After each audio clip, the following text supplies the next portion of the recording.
Good morning students. आज हम लोग हिस्ट्री लेसन 2 में किंग्स एंड किंगडम्स चैप्टर पढ़ेंगे। 7वीं शताब्दी में अनेकों नए राजवंशों का उदय हुआ। 7वीं और 12वीं शताब्दी के बीच भारतीय उपमहाद्वीप के अलग अलग हिस्सों में बड़े राजवंशों का स्थापना हुआ।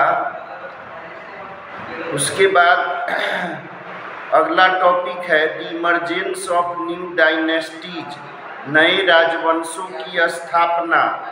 बाय द 7वीं शताब्दी में बड़े जमींदारों या सैनिक सरदारों ने भारतीय महाद्वीप के अलग अलग क्षेत्रों में अपने शक्ति का स्थापना किया। जो वर्तमान राजा थे वह इन सैनिक सरदारों या जमींदारों को अपना सामंत बना लिया। इन सामंत को सबऑर्डिनेट्स भी कहा जाता था, मतलब राजा के सहयोगी या अधीनस्थ राजा हम कह सकते हैं। ये सामंत राजा को समारोहों के अवसर पर उपहार देते थे, उनके दरबार में उपस्थित रहते थे और ज़रूरत पड़ने पर राजा को सैनिक मदद भी करते थे। ये जब इन सामंतों के पास शक्ति और धन आ गया तो उन्होंने अपने आप को महासामंत घोषित कर दिया। यह अपने को महामंडलेश्वर भी कहते थे, मतलब संपूर्ण क्षेत्र का सबसे बड़ा स्वामी या मालिक। इसी तरीके से वे अनेक उपाधियों को धारण करते थे और कभी कभी ये सामंत शक्तिशाली होने पर अपने स्वामी से अलग स्वतंत्र राज्य भी स्थापित कर लेते थे। इसी तरह का एक उदाहरण दक्षिण में राष्ट्रकूट वंश के शासन की स्थापना है। राष्ट्रकूट सरदार पहले कर्नाटक के चालुक्य वंश के अधीनस्थ सामंत थे। 8वीं शताब्दी के मध्य में दंती दुर्ग एक राष्ट्रकूट सरदार था। उसने चालुक्य राजा को गद्दी से हटा दिया और हिरण्यगर्भ अनुष्ठान करवाया। इस रिवाज को ब्राह्मणों की मदद से किया जाता था। दरअसल यह एक यज्ञ होता था और इसमें यदि राजा जन्म के आधार पर क्षत्रिय नहीं है तो इस यज्ञ को करने के बाद उसे क्षत्रिय का दर्जा मिल जाता था। दूसरा जो उदाहरण देखते हैं उसमें कई राजा हुए जिनके पास बहुत अधिक सैनिक प्रतिभा थी और यह प्रतिष्ठित परिवारों से आते थे मगर क्षत्रिय नहीं थे। जैसे कि कदम वंश के शासक मयूर शर्मन और गुर्जर प्रतिहार वंश के संस्थापक हरिश्चंद्र ने, जो कि जाति से ब्राह्मण थे। इन्होंने अपने पारंपरिक पेशा को छोड़कर हथियार उठा लिया और कर्नाटक और राजस्थान क्षेत्र में स्वतंत्र राज्य का स्थापना किया। अब अगला टॉपिक है एडमिनिस्ट्रेशन इन द किंगडम्स। राजाओं के समय में प्रशासनिक व्यवस्था कैसी थी? अधिकांश नए राजा ऊंची ऊंची उपाधियों को धारण करते थे, जैसे महाराजा धीराज, बहुत बड़ा राजा या त्रिभुवन चक्रवर्ती, 3 भुवनों का या 3 विश्व का स्वामी। इसके बावजूद राजा अपने सामंत के साथ साथ किसान, व्यापारी और ब्राह्मणों के संगठन के प्रतिनिधि से जरूरत पड़ने पर सलाह मशवरा करता था और राज्य का उस समय आय का प्रमुख स्रोत था किसान, पशुपालक और हाथ से सामान बनाने वाले कारीगरों से मिलने वाला कर। कभी कभी राजा अपनी जमीन को बड़े जमींदारों को किराए पर दे देता था और उससे भी कर की प्राप्ति होती थी। यह कर व्यापारियों से भी लिया जाता था। तमिलनाडु में चोल राजाओं का शासन काफ़ी प्रसिद्ध है। तमिलनाडु के सबसे बड़े राजवंश में चोल का नाम आता है। चोल वंश के राजा अपनी जनता से 400 अलग अलग तरह के कर लेते थे। सबसे प्रमुख कर इसमें वेट्टी था। यदि कोई मजदूर नगद रुपया राजा को कर के रूप में नहीं दे पाता था तो राजा कर के बदले में उन मजदूरों से सरकारी कामों में या राज्य के कामों में मजदूरी करवाता था। इसके अलावा दूसरा कर कदामाई था, जो जमीन पर मिलने वाला कर था। इसके अलावा नई झोपड़ी बनाने या घर बनाने पर भी कर लिया जाता था। तार के पेड़ पर सीढ़ी लगाने पर या तार के फल को प्राप्त करने पर भी कर लगता था और पारिवारिक संपत्ति यदि किसी को उत्तराधिकार में मिलती थी तो उस पर भी कर लगाया जाता था। राजा को जो करों से आमदनी होती थी उसका प्रयोग वह साम्राज्य की स्थापना में करता था। इसके अलावा वह इस पैसे से मंदिरों और किलों का भी निर्माण करता था। राजा इस धन का प्रयोग युद्ध लड़ने में भी करता था और यदि किसी दूसरे राज्य पर हमला करके उसे जीत लेता था तो वहाँ से मिलने वाले धन से भी राजा को आमदनी होती थी। इसके अलावा व्यापारी यदि उसके राज्य से होकर जाते थे अपने सामान को लेकर तो उस सामान पर भी टैक्स लगाया जाता था।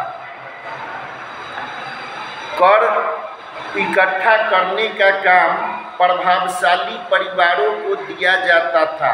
प्रायः यह स्थिति वंशानुगत होती थी, अर्थात एक जमींदार के बाद या एक अधिकारी के बाद उसके पुत्र को यह जिम्मेदारी दिया जाता था।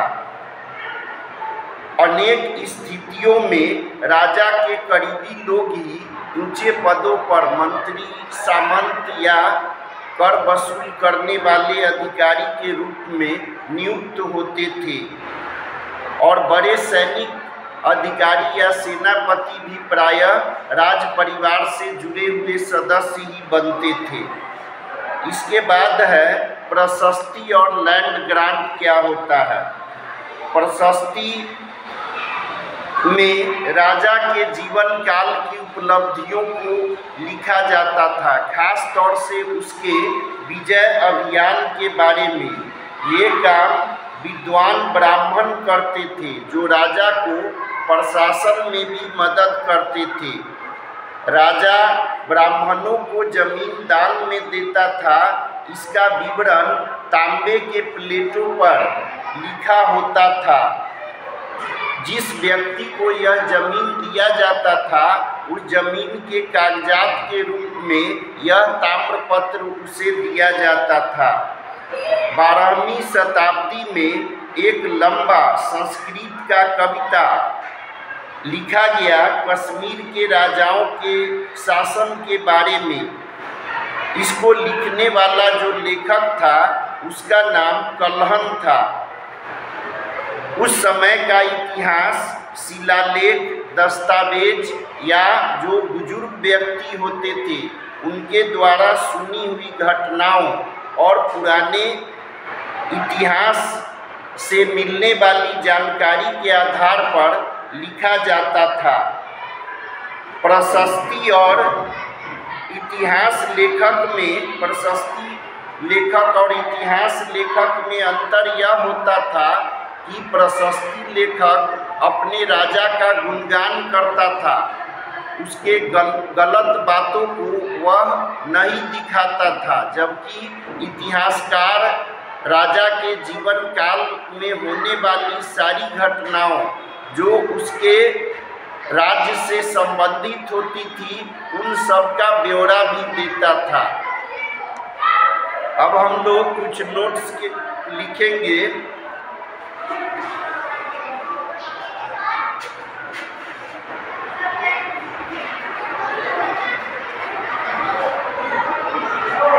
Many new dynasties,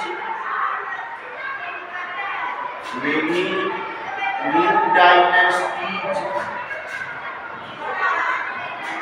many new dynasties emerged after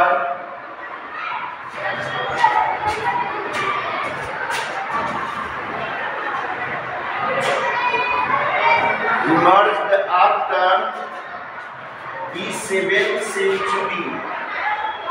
Emerged after the 7th century. 7th century.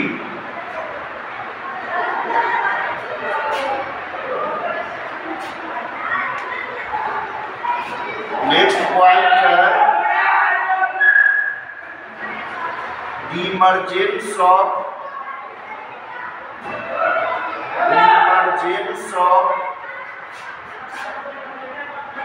new dynasties.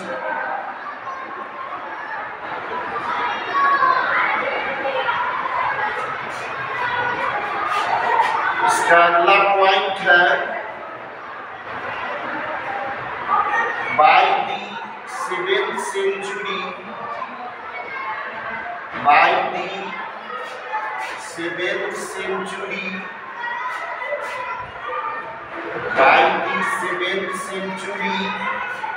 big landlords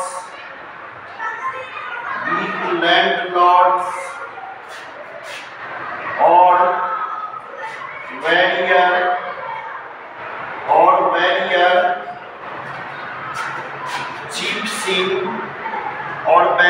chiefs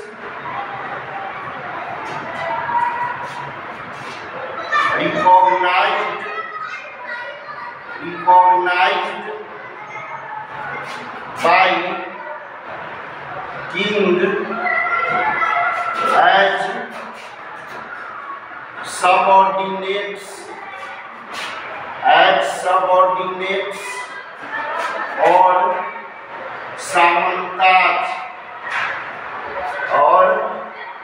सामंताज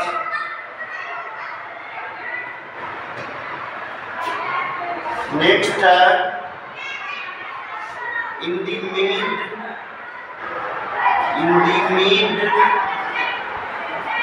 8th century,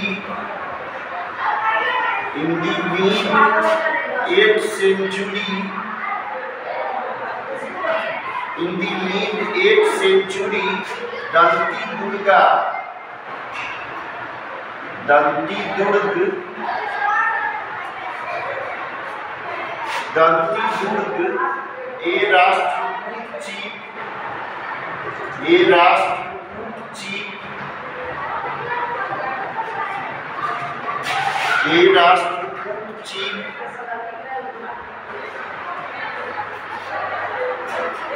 overthrew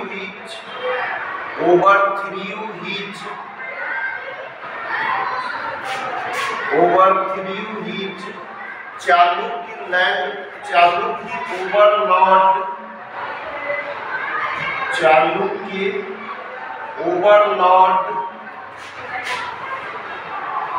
Chalukya overlord and performed a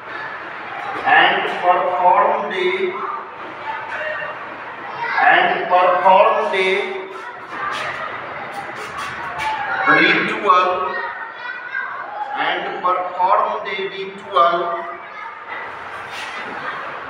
called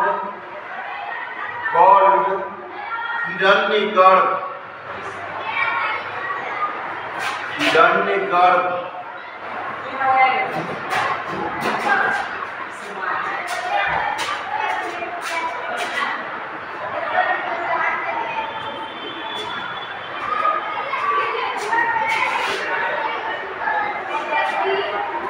अगला पॉइंट है the Kadamba Mayur Sharman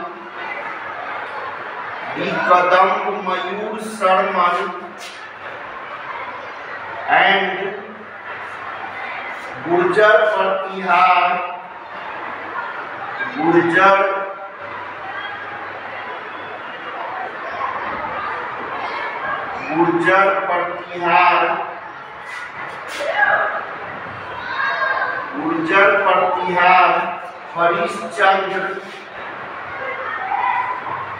Harishchandra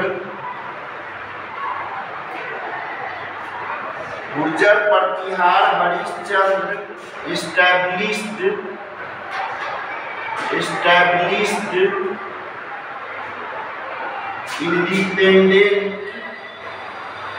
independent kingdom in Karnataka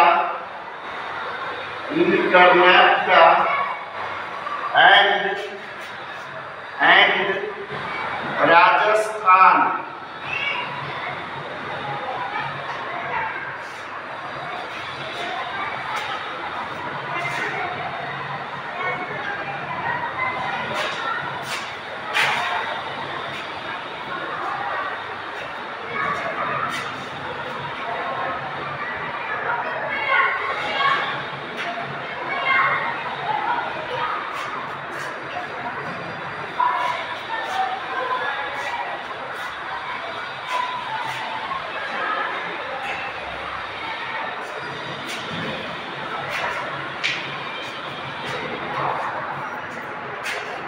अब है administration in दी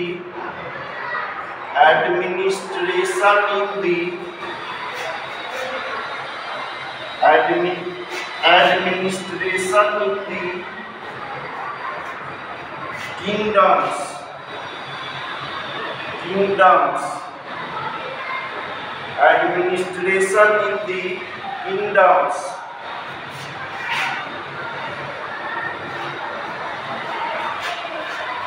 यह पाठ है तुमको Kings and kingdoms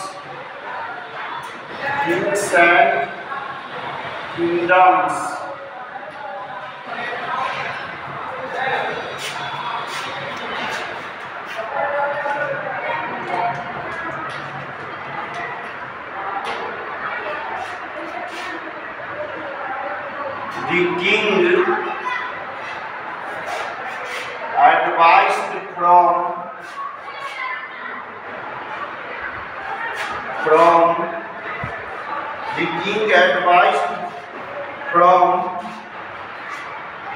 Samantaj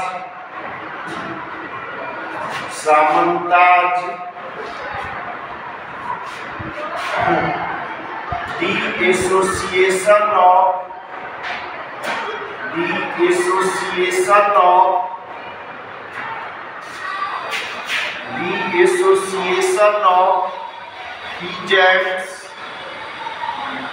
peasants, raiders and Brahmans.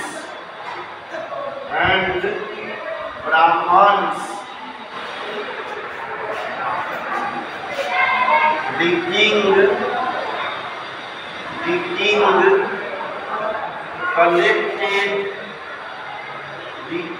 collected taxes from peasants, cattle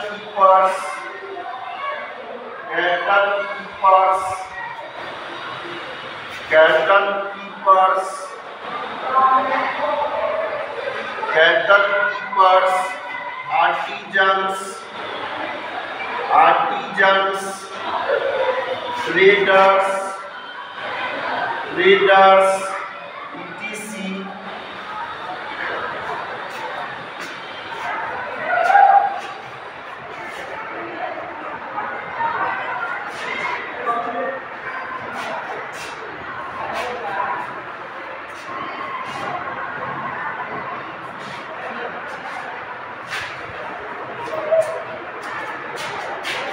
next point है these resources were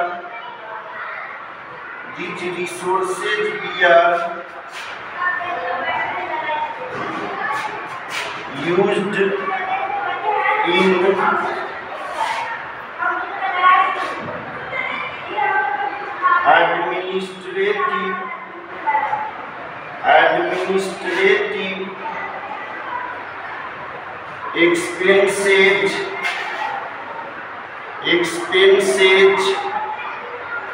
administrative expenses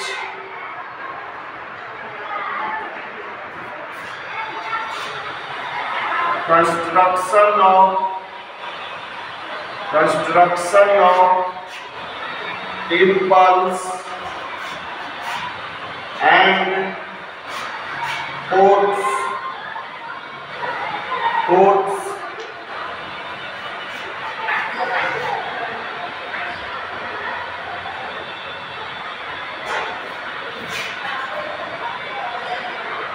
the revenue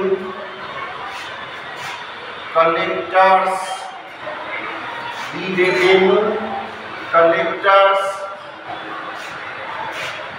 obtain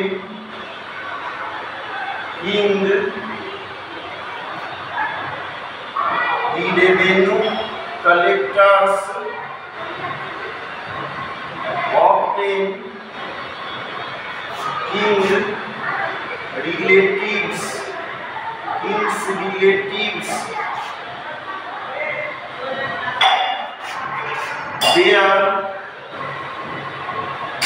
their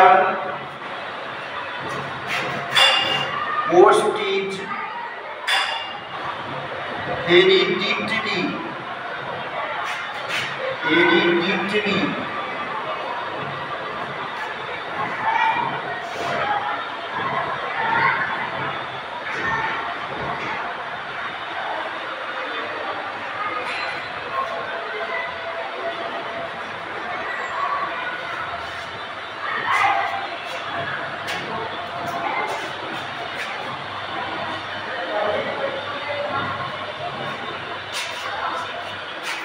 आज के लिए बस इतना ही। Thanks, bye all of you, take care, have a nice day.